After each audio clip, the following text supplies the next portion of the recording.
Exactement 16h36. Nous avons avec nous en visuel professeur Howard Gould, professeur au Smith College dans le Northampton au Massachusetts. Bon après-midi, professeur Howard Gould. Bonjour, Monsieur Pierre, comment allez-vous? Moi, ça va toujours bien, professeur Gould, même quand ça va mal. Alors, je vous dis que ça va bien, puisque il fait beau, il fait doux. Vous imaginez, professeur Gould, entre mercredi soir et jeudi, entre les deux, là, on va passer de plus 13 à moins 13 à Montréal. Et puis, il va y avoir de la pluie à moins 13 et par toute la journée, on risque de rouler sur la glace. La vie est belle, monsieur Gould. C'est plus ou moins la même prévision ici, mais un peu moins extrême. Oui, hein? Mhm. Parce qu'on me dit pas mal, à Boston, c'est pas mal les mêmes températures qu'avec Montréal. Oui, c'est un peu plus doux, un tout petit peu plus doux. Alors, professeur Gould, Israël et le Hamas en guerre. Joe Biden dit espérer un cessez-le-feu d'ici lundi prochain. Je trouve que le président va vite en affaire. Il faut compter avec Benjamin Netanyahou, hein? Effectivement, quand il s'agit de négocier avec Netanyahu, on ne peut pas compter sur grand chose. D'après ce que je vois, je ne suis pas un expert là-dedans, mais il est évident que Netanyahu et son gouvernement constituent l'un des principaux obstacles à un accomplissement du progrès dans ce conflit au Moyen-Orient. Et Biden, écoutez, bien sûr, il veut encourager un règlement, même si c'est un règlement provisoire, mais en même temps, il est motivé aussi par sa position électorale et politique aux États-Unis. Est-ce que c'est dans l'intérêt du président d'avoir l'attitude qu'il a, qui s'apparente à du laisser-faire, qui s'apparente, je dis bien, à du laisser-faire à Benjamin Netanyahou, alors qu'il aurait pu tirer un petit peu plus sur la bride? D'après ce que je lis, d'après ce que je vois, il met de la pression sur Netanyahu, mais il le fait généralement derrière les portes fermées. C'est pas public. Publiquement, bien sûr, les États-Unis ne vont jamais abandonner Israël. Ils vont continuer à fournir de l'aide financière, de l'aide militaire. Il est hors de question de rompre ou de mettre une pression trop sévère sur Netanyahu, même si, d'après tout ce que nous voyons, Biden est extrêmement mécontent avec la position de Netanyahu ainsi que son implication au Gaza. Le fait qu'il ne se retire pas, qu'il y a des milliers de civils qui ont été tués. Et ça continue. Et puis, c'est sûr que ça nuit à Biden, mais en même temps, il est coincé un peu. Il ne peut pas abandonner Israël, mais en même temps, il est mécontent avec leur comportement. Et parallèlement, on regarde l'électorat de Biden n'est pas du tout content de l'attitude du président dans la guerre. Et ça menace de ne pas voter Biden, de ne pas voter pour le Parti démocrate aux prochaines élections, là. Mais pour qui vont-ils voter? Son adversaire n'est guère peut, Absolument, ça propose de rester à la maison. ça, c'est vrai. Écoutez, il y a deux groupes en particulier qui peuvent infliger du dommage sérieux sur Biden lors d'une élection générale. D'abord, il s'agit des électeurs d'origine arabe qui ne sont pas nombreux sur l'échelle nationale, mais qui sont nombreux dans quelques États clés. Dans le Michigan, qui aura son élection primaire aujourd'hui, on peut en revenir là-dessus bientôt. Mais Biden a gagné Michigan très étroitement la dernière fois. C'est un État qui ne peut pas perdre s'il veut gagner la présidence. C'est un des deux ou trois États les plus importants. Et il y a une population importante d'électeurs d'origine arabe au Michigan. Alors ça, c'est le premier groupe. Et deuxièmement, c'est les jeunes. C'est toujours un problème pour les démocrates. Il faut s'assurer que les jeunes se présentent aux urnes et qu'ils votent. Les jeunes sont le groupe démographique parmi les plus fidèles aux démocrates, mais le problème, c'est qu'ils ne votent pas. Ils votent à un taux très réduit. Ouais. Donc, si Biden réussit à apaiser un peu ces deux groupes-là, ça va améliorer ses chances. Ouais. Et c'est tellement grave. C'est vrai que c'est un événement. Ce militaire américain qui s'est immolé devant l'ambassade d'Israël, c'est un événement, c'est un incident, mais c'est significatif de quelque chose qu'il y a du monde mécontent de l'attitude du président Biden. Non, c'est vrai. Et d'après ce que j'ai lu, il s'est suicidé, il s'est immolé, comme vous venez de dire, et il a diffusé sur Internet en même temps. Il Ouais. voulait vraiment envoyer un signal fort. Mais les médias, heureusement, ne montrent pas ces images-là. Mais c'est vrai. Et je pense qu'au début du conflit, les gens ont peut-être sous-estimé jusqu'à quel point il y avait du mécontentement aux États-Unis. Non pas avec Biden, mais juste avec la guerre en général. Et bien sûr, maintenant, au bout de plusieurs mois, avec Biden et sa gestion de la guerre. Et cet ex-militaire s'est immolé devant l'ambassade israélienne en plus à Washington. Alors, c'est une situation affreuse.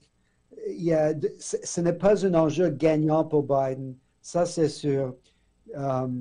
Et c'est pour ça, en partie, pourquoi il veut essayer de trouver ce cessez-le-feu aussitôt que possible. Professeur, lorsqu'on regarde de l'autre côté Trump qui annonce qu'il n'y aurait vraiment pas de détails dans cette guerre, qu'il résoudrait tout, il est capable de tout résoudre, et on comprend, ça serait toujours au profit d'Israël si Trump venait à prendre le pouvoir. Est-ce que Biden peut effectivement abandonner tout l'espace de l'autre côté, à droite, à Donald Trump? C'est vrai ce que vous dites. C'est une situation difficile. Vous pouvez être sûr que si Trump réussit à regagner la présidence, si vous croyez que Biden est faible envers Netanyahu, attendez. Ça va être désastreux. Encore pire que maintenant. Biden, quelle position peut Biden prendre pour maximiser son appui? Il ne peut pas trop aller vers la gauche, parce que, comme vous venez de dire, il y a des électeurs de droite qui ne voteraient forcément pas pour Trump, mais qui seraient tentés de voter pour Biden pour plusieurs raisons. Mais si Biden exerce trop de pression sur Israël, est-ce qu'eux vont abandonner Biden? Si Biden fait ce qu'il fait maintenant, il risque de perdre, comme on dit tantôt, les jeunes, les électeurs d'origine arabe, ainsi que en général ceux qui sont très à gauche, l'aile gauche du Parti démocrate. Alors, ce n'est pas je ne vois pas comment Biden peut sortir gagnant. Et comme vous avez dit, que vont faire, par exemple, au Michigan, les électeurs d'origine arabe? Ils votent pour Biden? Non, ils ne veulent pas. Ils sont mécontents de sa gestion de la guerre. Absolument, ils ne voteront pas pour Trump. Donc, ils vont rester chez eux. Mais c'est quoi la conséquence de rester chez eux? C'est une vote pour Trump. Absolument, absolument. Et puis, nous regardons ces primaires. Justement, on parlait de Donald Trump. Donald Trump pensait être en vacances pour préparer son élection avec la fin des primaires, des élections primaires. Mais Nikki Haley décide autrement. Et malgré qu'elle ait tout perdu, et la semaine dernière encore, elle a perdu dans son propre État, l'État où elle a été gouverneure, professeur, et tout le monde pensait que Nikki Haley allait quitter, et elle décide de ne pas quitter. Donc, ça doit signifier, c'est pas une femme bête, hein? Elle pense à quelque chose, et je me dis que c'est peut-être l'éventualité que Trump soit impliqué, soit inculpé définitivement pour ses exactions dans les élections de 2020.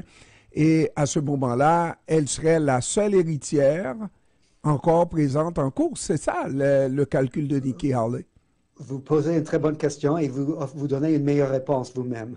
Vous n'avez pas besoin de mon analyse. Mais écoutez, il y a deux points en général que je veux souligner en ce qui concerne les élections primaires.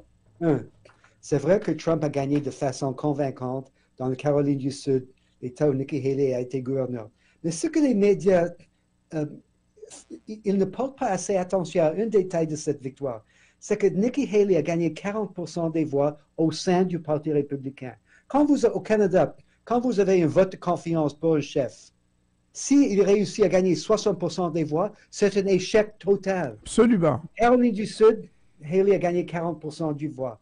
En New Hampshire, les opposants à Trump ont gagné 40% des voix. Dans l'Iowa, même chose. Ce qui montre qu'il y a un groupe important au sein du Parti républicain qui sont contre Trump. Et jusqu'à maintenant, il y a très peu de médias, très peu de journalistes qui racontent cette histoire-là, mais elle est très importante. Si un candidat peut compter sur 60% de ses électeurs dans une élection générale, c'est un échec total. Il ne peut pas gagner. Deuxième point que vous avez déjà souligné, pourquoi Haley reste dans la course, étant donné qu'elle n'a pas gagné de délégués et que Trump a gagné par 20 à 25 points dans chaque élection jusqu'à maintenant? Deux raisons. Un, c'est question d'argent. Elle a réussi à ramasser beaucoup d'argent. Il y a toujours une solde impressionnante dans la banque. Pourquoi abandonner la course maintenant quand elle peut toujours dépenser cet argent et voir ce qui se passe? Il y a une Super Tuesday qui s'en vient le 5 mars. Il y aura une vingtaine d'élections. On ne sait pas ce qui peut arriver. Deuxièmement, c'est le point que vous avez souligné, M. Pierre. Je suis convaincu que vous avez raison, qu'elle reste dans la course parce que l'avenir de Trump est vraiment imprévisible. Et elle veut être, en anglais, on dit, the last person standing. Elle veut être la seule qui reste, qui peut hériter de Trump. Si Trump est forcé d'abandonner la course, ce qui est douteux, ou si Trump est trouvé coupable, ou quoi que ce soit, elle veut être là pour prendre la relève quand ou si Trump échoue. Vous avez totalement raison. Et je pense que la sortie qui devrait nous surprendre, qui devrait être surprenante pour Trump, qui est imminente, c'est la Cour suprême sur la question de l'immunité de Donald Trump. La Cour suprême ne peut pas se retrancher derrière je ne sais quoi pour ne pas donner un jugement sur ce dossier extrêmement important.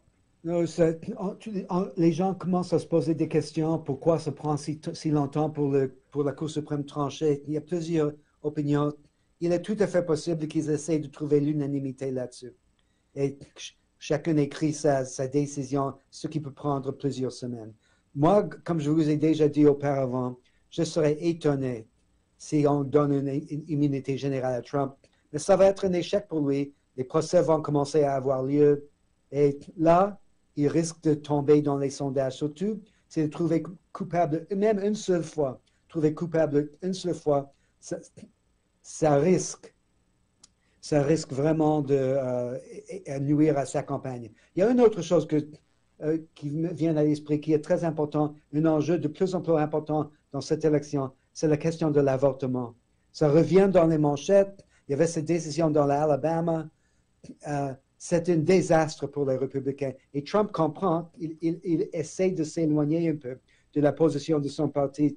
Mais les démocrates commencent maintenant une campagne sévère pour rappeler aux gens que tout cela est la faute des républicains, de la Cour suprême nommée par Trump et de l'opposition aux droits des femmes. Alors, on va entendre de plus en plus parler de cette question dans les semaines qui suivent, je suis convaincu. Une élection extrêmement intéressante parce que on ne croirait pas que Biden est dans une course aussi, une course pour les primaires démocrates. Oui, ce soir, il y a un vote pour les primaires et c'est au Michigan, c'est ça? C'est ça. Alors, samedi dernier, Biden participait dans l'élection primaire dans la Caroline du Sud, gagné 95% des voix, ce qui est normal. Mais au Michigan, il n'a pas d'adversaire sérieux, mais le problème, c'est que les gens peuvent voter pour uncommitted, c'est-à-dire un délégué qui est un agent libre. Ouais. Donc, Biden va la question à voir, si les agents libres, si les délégués non-committed, qui ne sont pas engagés à appuyer quelqu'un, s'il gagne un tiers des voix, c'est pas un bon signe pour Biden. Il sera obligé, et comme j'ai dit au Michigan, ce sont surtout des électeurs d'origine arabe. Il y a une campagne au sein de cette communauté pour convaincre les gens de ne pas voter pour Biden, mais de voter libre. Et ça va être un grand problème pour Biden. Nous saurons davantage demain. Et peut-être que ça va inciter Joe Biden à faire ce qu'il faut pour en finir avec cette guerre. Difficile à dire. Comme j'ai dit, il ne peut pas sortir gagnant de ce conflit. Malheureusement, j'en suis convaincu. Absolument. Professeur Howard Gold, professeur au Smith College au Northampton dans le Massachusetts, je vous remercie d'avoir pris du temps pour nous encore, professeur Gold. Je vous en prie, Monsieur Pierre. Au revoir. Merci, au revoir.